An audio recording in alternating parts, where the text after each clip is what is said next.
राम राम सा किकर हो आप सब जड़ा।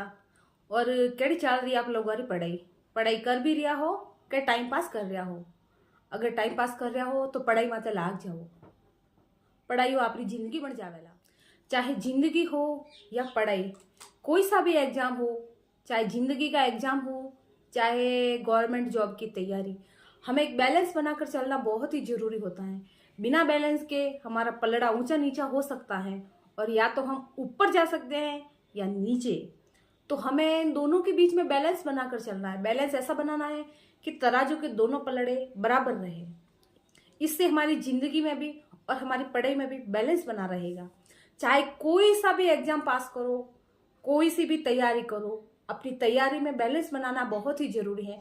अपनी पढ़ाई के बीच में एक मेंटेनेंस होना बहुत ही जरूरी है।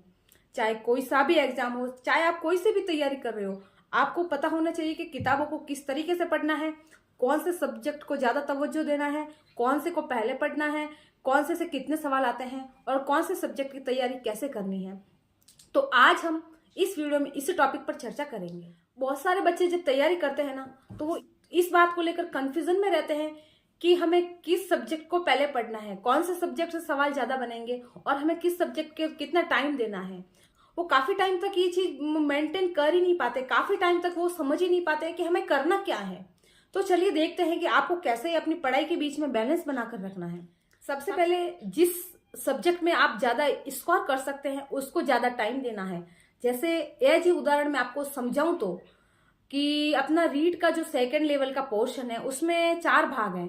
4 भाग में जो पहला भाग है साइको का है, दूसरा भाग है लैंग्वेज फर्स्ट, तीसरा भाग है लैंग्वेज सेकंड एंड चौथा भाग है जो जिसमें अपने भूगोल भी है, पॉलिटिकल साइंस भी है, हिस्ट्री भी है और सब्जेक्ट भी है। जब सिलेबस का ऑब्जर्वेशन करते हैं ना, तो अपन देख लेते हैं कि जो पहला पोर्शन है वो 30 नंबर का है, दूसरा पोर्शन है वो भी 30 नंबर का है, तीसरा पोर्शन वो भी 30 नंबर का है और सबसे लास्ट वाला जो जीके वाला पोर्शन है वो 60 नंबर का है। और एक तरीके से देखें तो जो सबसे ज्यादा नंबर बन रहे हैं, ज्यादा प्रश्न आते हैं, जिसके ज्यादा नंबर बनते हैं वो लास्ट वाला पोर्शन है जिसके 60 नंबर है।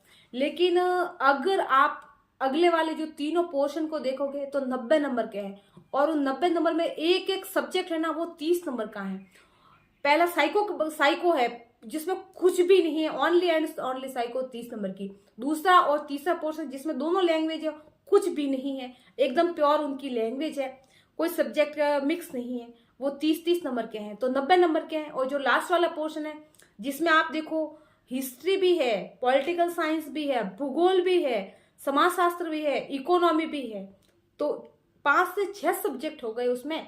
आपको ये दिख रहा है कि 60 नंबर का है लेकिन उसमें 5 से 6 सब्जेक्ट है, तो 5-5 सवाल, 5-5 6 से सवाल बन रहे हैं उस पोर्शन से। तो आपको ज्यादा कमांड अगले वाले पोर्शन पर करनी है। आप साइको को अच्छा खासा टाइम देकर 28 से 29 नंबर पा सकते हैं। दोनों सब्जेक्ट में अगर आपकी पकड़ है और अच्छी मेहनत करके उन पर ज्यादा फोकस करके आप दोनों लैंग्वेज में 28-29 नंबर पा सकते हैं। तो आपको जो अपना टाइम का बैलेंस बनाना है, किस सब्जेक्ट को कितना टाइम देना है, वो आपको ऐसे करना है कि समझ लो कि आपके पास में आपका जो टाइम का अनुपात है वो 100% है। उस 100% में से 2 भाग करो, एक 80% का भाग, एक 20% का भाग। जो आगे वाले तीनों भाग है उसको आप 80% दो और 80% तीनों भाग को दे दिया। उसके बाद में आपका बचा 20% और लास्ट वाले पोर्शन को दो जिसमें आपके 5 से 6 सब्जेक्ट कंबाइंड है, उनको दो। उसमें भी जो 5-6 जीके वाला पोर्शन है उसमें भी 5-6 सब्जेक्ट है, तो आपको एक एक करके क्लियर करना है। ऐसा नहीं कि एक टॉपिक इसका पढ़ लिया, एक टॉपिक उसका पढ़ लिया, एक टॉपिक उसका। तो पहले जैसे कि आपको हिस्ट्री पढ़नी है, एक रेगुलर हिस्ट्री पढ़ो, उसके बाद में भूगोल पढ़ना है, रेगुलर भूगोल पढ़ो, उसके बाद में पॉलिटिकल पढ़ना है, रेगुलर पॉलिटिकल पढ़ो।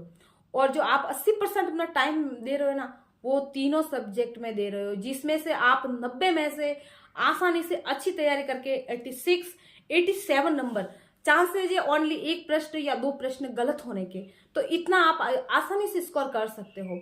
अब जैसे आपका ये 90 नंबर वाला पोर्शन आपको याद हो गया, आपने अच्छी मेहनत करी, आपका कंप्लीट हो गया और ये पोर्शन ज्यादा बड़ा भी नहीं है। अगर आप एक एक को 15-15 दिन दोगे ना एक बार की, तो अच्छे से आपका कवर हो जाएगा। उसके बाद में रिवीजन की बात अलग है।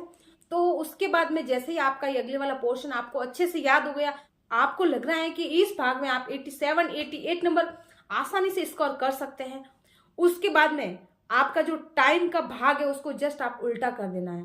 पहले जिस भाग को आप 80% टाइम दे रहे थे, अब उस भाग को 20% दो।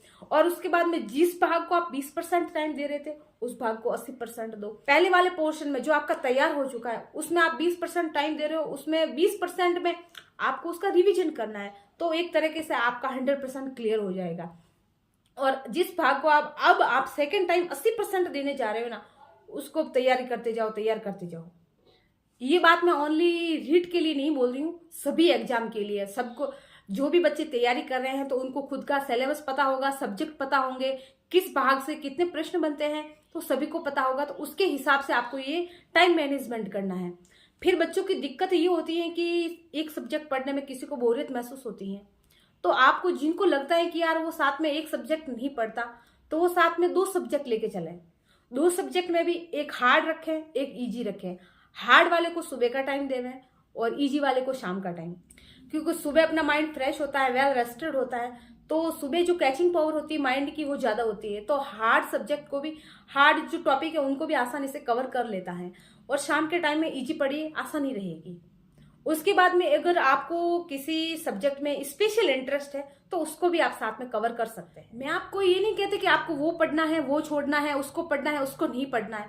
पढ़ना तो आपको सबको ही है। किसी भी एग्जाम को पास करने के लिए अपना सिलेबस तो आपको पूरा कवर करना ही पड़ेगा और सारे सब्जेक्ट पढ़ने ही पड़ेंगे। लेकिन अगर आप एक सीक्वेंस से पढ़ोगे ना, तो आपका जो कोर्स है टाइम पर कंप्लीट होगा, आपको रिवीजन करने में भी आसानी रहेगी और आप उस हर चीज को अच्छे से याद भी कर लोगे।